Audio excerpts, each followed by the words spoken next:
March 2020 wasn't just a pandemic, it was the greatest economic reset of the 21st century. And if you still think COVID destroyed wealth, you've been sleepwalking through a financial chessboard that was designed to transfer money upward at a speed never seen before. While ordinary people were wiping groceries with bleach, losing jobs, and praying stimulus checks would cover rent, billionaires weren't panicking. They were celebrating, because the moment the markets crashed 33%, the Federal Reserve printed $3 trillion out of thin air and made one thing crystal clear to the wealthy: we will not allow asset prices to fall, which meant if you held stocks, crypto, or real estate, you didn't just survive the crash, you got rich from it. So while the average American sold their shares in fear, billionaires were buying everything like it was Black Friday. Eric Yuan didn't become worth billions because Zoom was great. He became wealthy because Zoom became unavoidable, because when the world was locked in their homes, there was no alternative to video communication. And the ultra-rich understand one rule better than anyone else: when people don't have a choice, profits become infinite. Moderna didn't just develop a vaccine. Governments flooded them with billions to eliminate risk, creating instant billionaire executives. Jeff Bezos didn't need to innovate. He simply watched the government shut down every small business in the country while Amazon remained open, turning monopoly into destiny and printing him $11.7 million per hour. And if you think that's extreme, Elon Musk didn't just get rich, he rewrote the definition of explosive wealth, going from $24 billion to more than $300 billion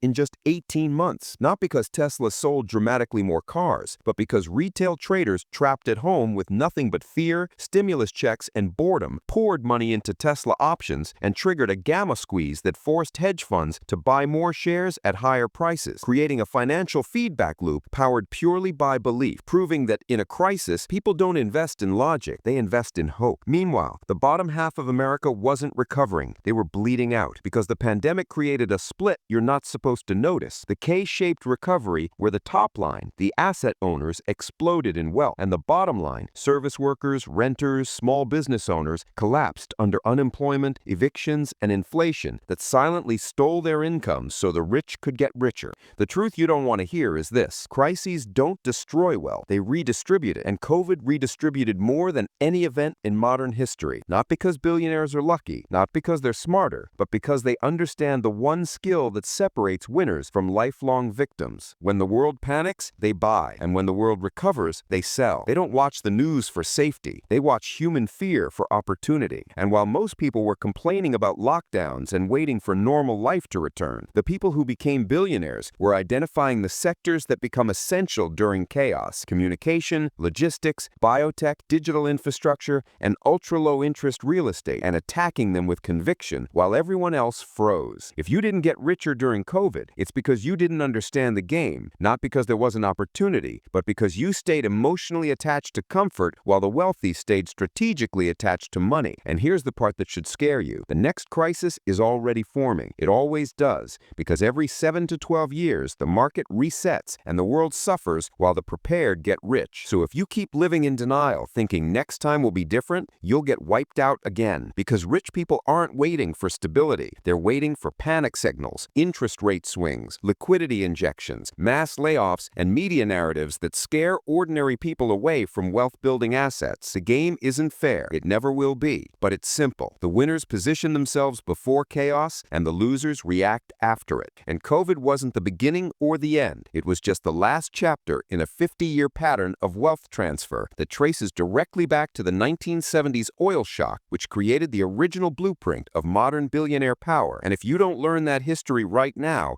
you'll be financially blind when the next crisis hits. And make no mistake, it's coming whether you like it or not.